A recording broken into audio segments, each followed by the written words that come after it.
Can you walk the audience through the process by which spermidine does lead to cellular neural autophagy? Yeah, so actually, we've got some new developments here that have just come along recently that we use to refer to spermidine as a calorie restriction mimetic, meaning that typically through fasting, through a lack of energy coming into the body, we see a drop in insulin, we see a drop in IGF, and the cell looks for insulin and IGF to say, hey, there's nutrients out here, let's go do what cells do. But as those drop, the cell looks and says, there's no energy coming in. While we're in this state, let's go ahead and clean ourselves up. And that is autophagy, because when cells are making proteins, they're not always made correctly. They may be folded incorrectly, or there might be some change in the development. But that protein that the cell made incorrectly doesn't go anywhere, and it just sits around in the cell. If that builds up, that looks like that's where dementia is coming from. When we look at tau proteins and these kinds of things with dementia, it looks like it's that buildup of proteins.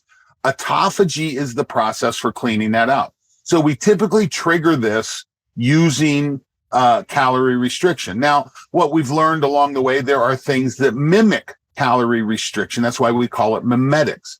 Resveratrol. This is what Dr. Sinclair talks about in his book, Lifespan. We also have metformin, kind of hot in this space. Metformin upregulates one of the same proteins that exercise upregulates, AMPK. And then then the classic, and I'm sure your audience, if they've listened very long, they've heard of rapamycin, the antibiotic that targets the protein in the cell that actually tells the cell to make protein. Well, rapamycin cools that off, and then you wind up with an upregulation of autophagy. Now, this is what we've just learned, is that we've got a paper that we expect to see. It's been accepted. We expect to see publication by the end of the year. If you take mice and you fast them, you get autophagy, okay? It upregulates. If you take a spermidine knockout mouse and you fast it, you don't get anything. So we're about to move spermidine from mimetic to key molecule in the autophagy pathway. It's critical down there.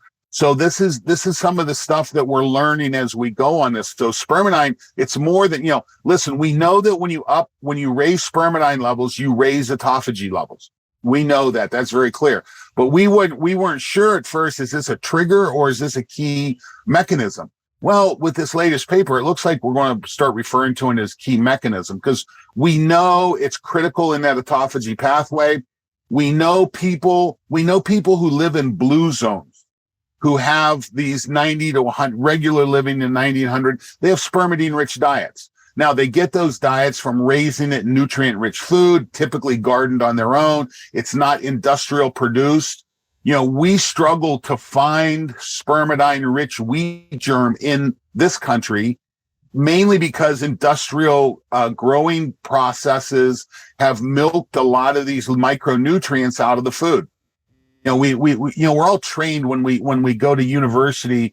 We learn nutrition as proteins, fats, carbohydrates. This is the first thing we learn.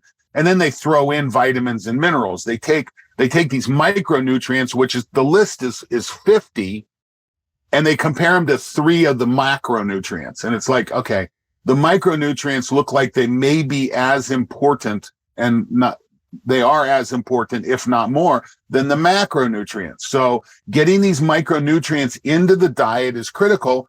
And spermidine is just one of those molecules that we now recognize as an essential nutrient. We expect it to get vitamin status at some point. And it is the little things. There's nothing bigger, right? So it's the little molecules we all overlook and always want to go for something bigger.